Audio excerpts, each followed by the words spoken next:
기독교의 가장 오래된 영성 단체가 성 프란시스 아시시가 설립한 프란시스칸 수도원을 중심으로 한 프란시스칸 교단입니다.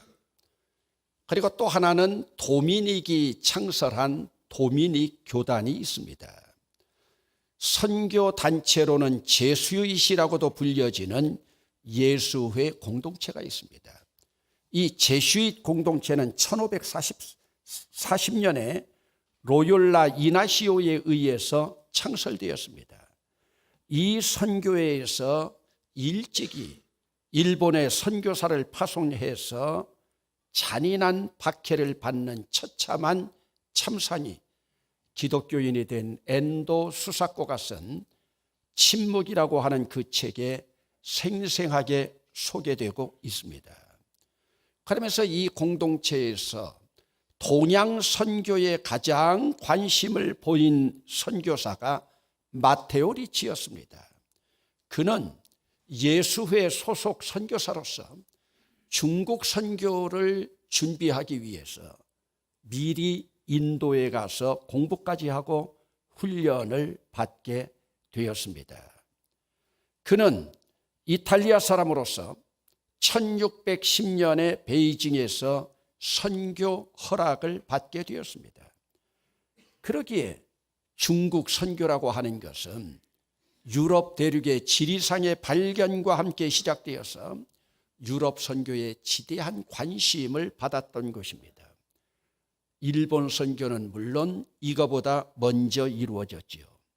그러기에 여러분, 중국 기독교 선교는 뿌리가 깊습니다. 그러다가 모택동이 문화 대혁명을 계기로 기독교 박해가 극에 달하게 됩니다. 중고생들로 조직된 홍위병들에 의해서 수많은 외국인 선교사와 기독교인들이 죽창에 찔려서 죽임을 당합니다. 여러분, 중국은 누가 뭐래도 아직도 독재국가입니다. 그들이 헌법에는 분명히 그들이 기독교를 헌법으로 보장하고 있지만 소위 삼자교회라고 하는 공산당에서 공인해 준 교회와 목사만 공식적으로 인정하고 있습니다.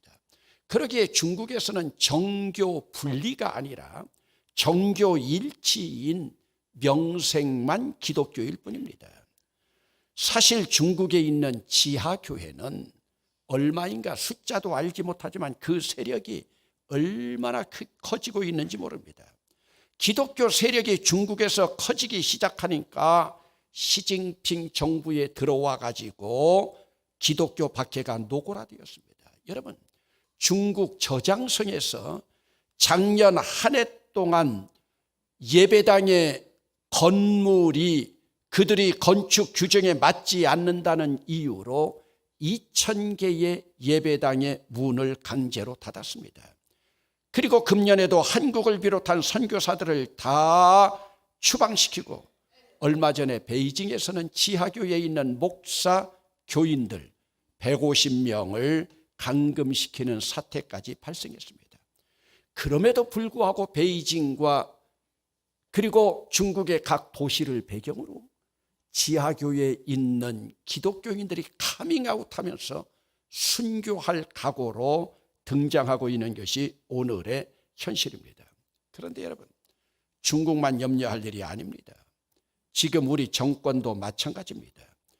요즘 여러분, 청와대에도 크리스마스 트리를 만들어 놓고 우리가 살고 있는 대구 동성로에도 우리 교계에서 크리스마스 트리를 만들어 놓고 또 오늘 5시부터는 기독교 축제가 벌어질 계획이지만 청와대나 동성로에 있는 크리스마스 트리와 장식에는 예수 탄생을 알리는 기독교의 상징인 십자가를 비롯한 어떤 장식도 존재하지 않습니다. 제가 우리 부목사들을 지켜서 사방으로 사진을 찍어오게 하고 사방으로 다 살펴보게 했습니다. 왜 크리스마스 트리에 십자가 형상이나 기독교 형상이 없냐고 물었습니다. 대구는 불교계가 심하게 반대해서 그것을 붙일 수가 없답니다.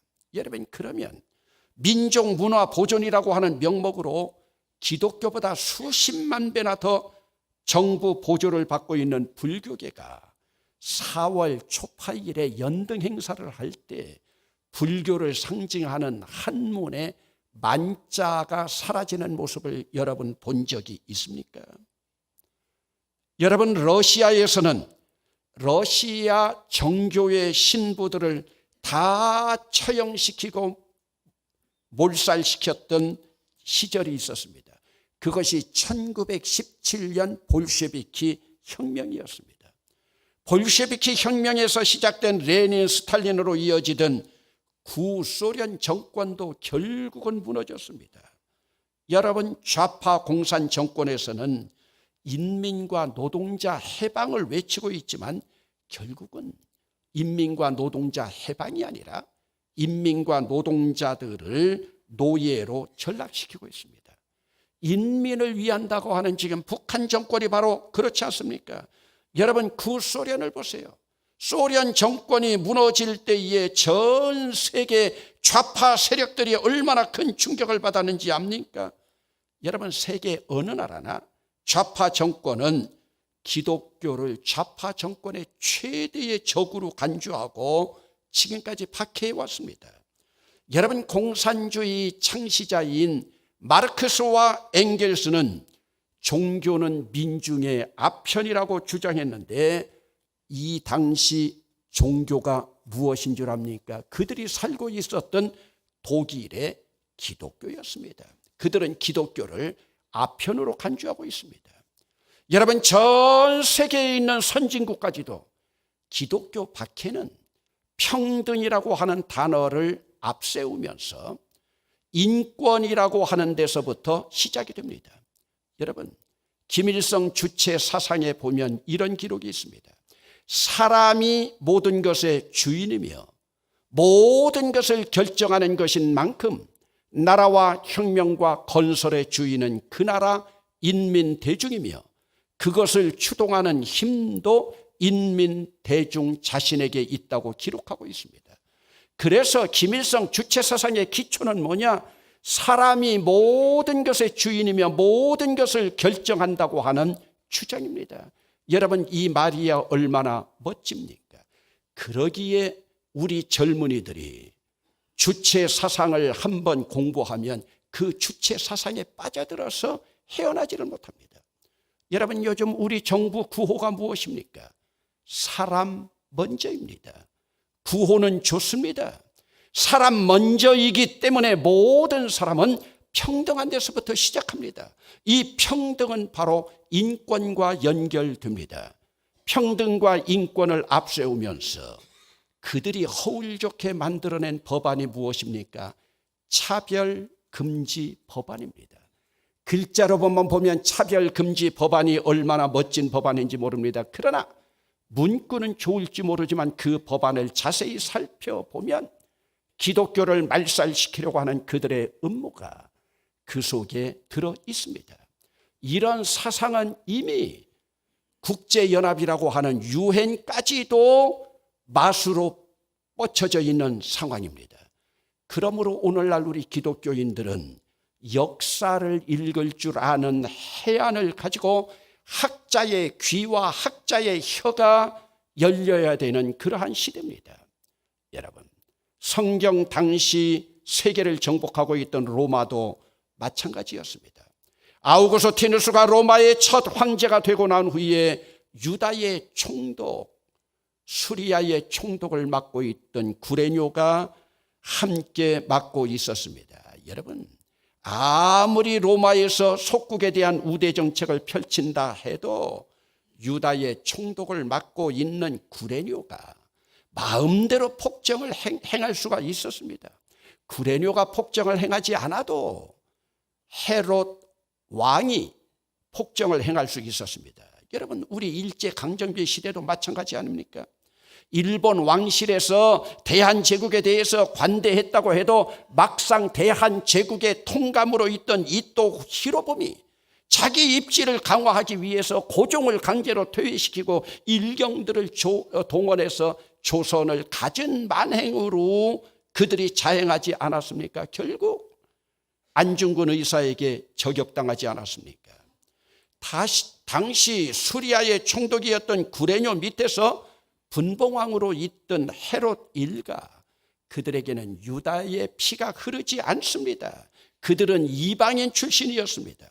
그들은 통치권을 가지고 있으면서 얼마나 잔인한 만행을 자기 동족들에게 저질렀는지 보세요. 여러분, 오죽하면 베들레헴 일대에 2살 이하의 어린아이들 다 죽이라고 명령 내리지 않았습니까? 심지어는 세례 요한의 머리를 쟁반에 받쳐 들고 오지 않았습니까? 기독교 박해한다는 명목으로 야고보를 죽인 만행을 보아도 알 수 있습니다. 그리고 여러분, 예외 없이 만삭이 된 산모까지도 고향으로 돌아가서 호적 등록을 하라고 한 명령은 속국에 대한 박해와 핍박이 얼마나 강했었는지를 우리에게 보여주고 있습니다. 여러분, 일반 서민들도 이런데 이 당시에 사람 취급도 받지 못하던 천민들이야 어떻겠습니까? 그런데 여러분, 첫 번째 크리스마스를 맞는 베들레헴의 첫 번째 예배의 주인공이 누굽니까?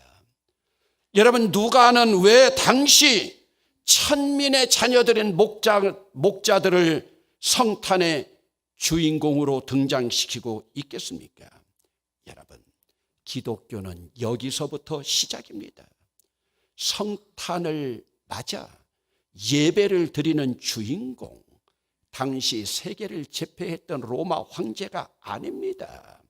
베들레헴 총독이었던 구레뇨 아닙니다. 물론 헤롯 왕일 수도 없습니다. 당시 가장 영험하다고 주장하던 제사장이나 서기관도 아니었습니다. 영성을 추구하던 바리새인 사두개인들은 더더구나 아니었습니다. 여러분, 누가복음의 저자인 누가에 따르면 엄밀한 의미에서 400년 동안 침묵하시고 묵시를 보여주지 않으시고 자기 선민들에게 침묵하셨던 하나님이 첫 번째로 침묵을 깨고 천사들을 동원해서 보여주신 그 대상은 가장 비천한 자리에 있던 그 당시의 목동들이었습니다. 이들이 바로 세상에 임하신 메시아이신 예수 그리스도와 가장 가까운 친구들이었기 때문입니다. 당시 황제나 총독이나 분봉왕이나 제사장이나 서기관들, 이들은 그들의 입에서 언제나 구호가 사람 먼저라고 외칠 수 있는 독선자들이었습니다. 그래서 그들에게는 사람이 먼저이기 때문에 예수도 죽일 수 있는 독재자들이었습니다. 그러나 당시에는 목동들만이 사람이 아니라 메시아가 먼저요, 예수가 먼저요, 하나님이 먼저라고 외칠 수 있는 유일한 존재들이었습니다. 여러분, 우리나라 IMF 외환 위기를 겪을 때에 일반 서민들이 돌반지까지 모으면서 나라 살리기 운동을 벌였던 놀라운 사실이 있지 않습니까? 서민들이 허리띠를 졸라매고 중소기업 사장들이 기업의 부도를 막기 위해서 동분서주하다가 자살로 자기 생을 마감하는 그런 기사들이 많이 났습니다. 오죽하면 당시 자살일지라고 하는 책까지 있을 정도입니다. 여러분, 이런 상황 가운데서도요, 부유층 자제들이 술집에 모여서 술잔을 튀기면서 자기들이 구호로 외친 구호가, 그들의 건배사가 무엇인 줄 압니까? 이대로였습니다. 이대로. 세상의 서민들은 죽건 말건 이대로 우리만 잘 살면 된다는 풍조였습니다. 여러분, 지금 이스라엘의 풍조가 이런 상태입니다. 지도층이나 부유층에서는 로마의 속국이건 구레뇨의 총독의 횡포건 상관이 없습니다. 어려움을 겪고 있는 것은 목동들과 같은 불쌍한 부류의 사람들이었습니다. 여러분, 그러면 지금 하나님은 왜 첫 번째 성탄절에 비참한 목동들을 등장시키면서 그들에게 아기 예수를 제일 먼저 접견하는 복을 허락해 주셨겠습니까? 하늘의 영광의 천사들을 동원시키면서도 비천한 자들인 그들을 찾아가게 하셨겠습니까? 지금 이 목동들은 먹고 사는 것만으로 비천한 자들만이 아닙니다. 그들은 밤에도 밖에서 양떼를 지키면서 일할 수밖에 없는, 오늘날 이 땅에 비정규직자들이나 투잡을 가지고 야간에도 일하는 자들이나 집 없어 고통당하는 노숙자들이나 다름이 없습니다. 물론 눈에 보이는 비참함의 모습만이 아닙니다. 지금 하나님은 그들이 마음속 깊이에서 불확실한 미래를 살아가면서 내일이 어찌 될지도 모르면서 고뇌하면서 잠 못 이루는 이 땅의 낮은 자들을 향하고 있습니다.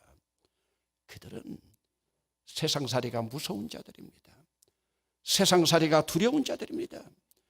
그들은 하늘의 빛이 비추면서 등장하는 천사들 모습에도 그들은 두려워했습니다. 무서워 벌벌 떨고 있었습니다.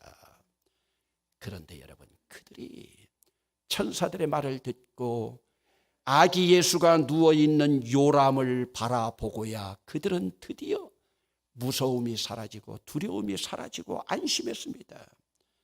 아기 예수의 요람이 무엇이 없습니까? 그들에게 가장 익숙한, 목동들에게 가장 익숙한 여물통이었기 때문입니다. 짐승들의 똥냄새가 나고 오물 냄새가 나고 지금 목자들 옷에서도 냄새나고 있는 그것과 같은 냄새가 나는 여물통, 인간의 출생 가운데 가장 비천하고 천박한 자리 여물통. 여러분, 지금 대구에도요, 한 달에 기백만 원씩 하는 산후조리원이 있다고 합니다. 그 산후조리원과 비교해 보세요. 서울에는요, 한 달에 수천만 원씩 하는 호텔식 산후조리원이 있는데도 자리 잡기가 힘들답니다. 그들의 산후조리원하고 지금 말구유의 여물통에 누워있는 예수 그리스도하고 비교해 보세요. 그들은 말구유의 여물통을 보는 순간 자기들과 동질감을 느끼면서, 말구유에서 여물통에서 생겨나는 마구간의 냄새와 함께 동질감을 느끼면서 사람 먼저가 아니라 메시아 먼저, 하나님 먼저, 예수님 먼저라고 외칠 수 있는 부류들이었습니다. 여러분, 오늘날 이 땅에서도 하나님 먼저라고, 예수님 먼저라고, 메시아 먼저라고 외치는 기독교인들, 사람 먼저라고 외치는 자들로부터 손가락질 당할 수밖에 없습니다. 사람 먼저라고 하면서 인권을 주장하는 세상으로부터 손가락질 당하는 것 당연합니다. 그러나 진정한 인권, 진정한 평등은 메시아 먼저, 예수님 먼저, 하나님 먼저, 이 사상에서 먼저 나타나는 겁니다. 여러분, 사람 먼저라고 외치는 자들 찾아가 보세요. 그들은요, 고통당하고 어려움 겪는 자들의 음성과 그들의 외침에 귀 기울이지 않습니다. 그러나 예수님 먼저, 메시아 먼저, 하나님 먼저라고 외치는 자들은 가난하고 고통당하는 자들에게 귀를 기울입니다. 여러분, 이제 오늘 우리는 우리의 조그마한 손길이지만 예수님이 제일 먼저 찾아가셨던 그 목동들을 향해 행진을 행하려고 합니다. 오늘 여러분들이 지성소인 강단을 향해 행진하면서 오늘 여러분 입술에서 예수님 먼저, 메시아 먼저, 그러기에 오늘 우리는 우리보다 낮은 자들을 찾아갈 수가 있습니다. 그러면서 우리는 예수님 먼저라고 외치면서 천사들이 합창에 응답하면서 하나님께는 영광이요, 땅에서는 기뻐하심을 입은 자들의 평화라고 하는 이 찬양이 넘쳐나야 되겠습니다. 그러면 오늘 여러분들에게 제안합니다. 오늘부터 우리는 여물통 신앙에서 출발입니다. 여물통 신앙이 말구유 신앙입니다. 여물통 신학으로부터 시작돼야 됩니다. 그러면서 우리부터 낮아지면서 낮은 자들의 친구로 오신 예수 그리스도를 영접하고 그분을 마음에 모시고 결국 천국에 있을 아름다운 화관 족두리를 바라보면서 승리의 길을 걸어가고 낮은 자들의 길을 걸어갈 수 있기를 주의 이름으로 축원합니다.